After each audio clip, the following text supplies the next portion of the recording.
अस्सलाम वालेकुम, welcome back my channel at scope संदेश। तो आज मैं आप लोग data flow diagram software engineering में जिस तरीके से जो हमारा डेटा फ्लो डायग्राम है वो कौन सा काम करता है, डीएफडी जो डायग्राम है। सो अगर आप लोग ये मेरी वीडियो देख रहे हैं तो मेरे इस वीडियो को लाइक करें और मेरे चैनल को सब्सक्राइब करें। सबसे पहले तो चलते हैं हम अपने उसके कॉन्सेप्ट के कि हम इसके अंदर क्या क्या पढ़ेंगे। हम पढ़ेंगे डेटा फ्लो डायग्राम, फिर व्हेन, फिर वाई मतलब क्यों यूज़ करते हैं, इसे यूज़ करते हैं, फिर एलिमेंट्स पढ़ेंगे, फिर नोटेशन पढ़ेंगे, फिर सिंबल्स पढ़ेंगे, फिर इसके कुछ एग्जांपल्स पढ़ेंगे।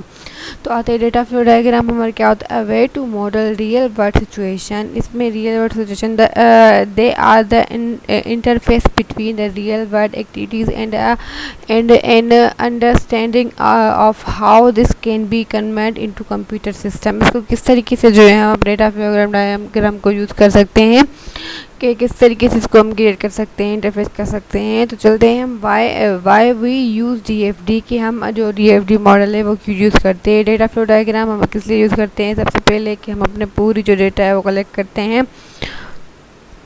तो why we use TFD? It is the way of talking physical view and converting into logical views। हम इसको फिजिकल व्यू से देखते हैं, फिर इसको हम लॉजिकल व्यू से देखते हैं, इसलिए हम डेटा फ्लो डायग्राम यूज़ करते हैं।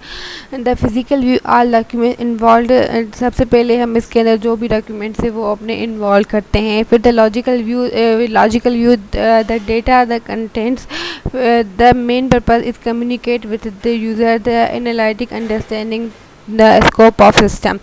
मतलब ये हम इसलिए यूज़ करते हैं क्योंकि हम कम्युनिकेट करते हैं अपने यूज़र से, उसको बताते हैं किस तरीके का उसको सॉफ्टवेयर चाहिए, वो सबसे उसके पूछते हैं, फिर वो अपना एक पेज क्रिएट करते हैं हम लोग, फिर उस पर वो सारे जो भी वो यूज़र हमारा चाहता है कि इस तरीके का सॉफ्टवेयर हो तो वो सारे हम अपने डॉक्यूमेंट्स जो है वो बनाते हैं और फिर इसके अंदर एक क्रिएट करते हैं।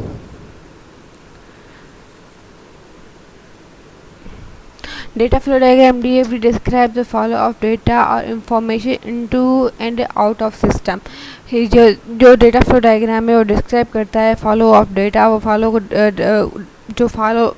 ऑफ डेटा करता है इंफॉर्मेशन, फिर सारी इंफॉर्मेशन लेके उसका फिर आउट ऑफ सिस्टम देता है। What does the system do the data, क्या होता है कौन सा system. DFD is a graphical representation, ये एक ग्राफिकल रिप्रेजेंटेशन होती है of the flow of data information through a system. System के ज़रिए ये ग्राफिकली जो हम मॉडल क्रिएट करते हैं ग्राफिकली। तो यहाँ पे decomposition so data flow diagram DFD describe the follow of data, ये इंफॉर्मेशन को फॉलो करता है, फिर उसको हम ग्राफिकली क्रिएट करते हैं। Decomposition and abstraction. Decomposition divided the subdivided into a manageable small problem। इसके अंदर छोटी छोटी प्रॉब्लम्स आती हैं जो हम जिसको हम सॉल्व करते हैं। Abstraction concentrated on important issues and ignore irrelevant data. ठीक है, इसके ऊपर हम जो डेटा हमारा होता है जो सही नहीं होता तो उसको हम इग्नोर कर देते हैं इसके अंदर।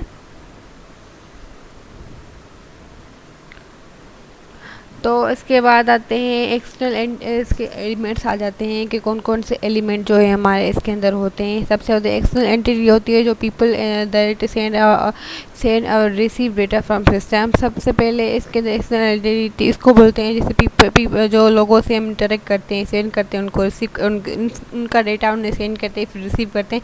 Process model what happen to data. ठीक है, प्रोसेस मॉडल जो होता है उसको हम डेटा जो है वो प्रोसेस करता है। डेटा स्टोर हम करते हैं representing the permanent data that is used by system। फिर data flow models the flow of data between the other elements के अंदर। तो यहाँ पे मेरा है external entity it is anything that is outside the system that is interact of the system can be person of a company or any other system। यहाँ पे आप लोग देख सकते हैं एक डायग्राम बना हुआ है जिसमें यहाँ पे it is use to show internal activities में इंटरनल एक्सटर्नल जो एंटिटी है वो यूज़ होती है। सो उम्मीद करता आप लोग मेरे लेक्चर पसंद आया, इस मेरी वीडियो को लाइक करें और चैनल को सब्सक्राइब करें।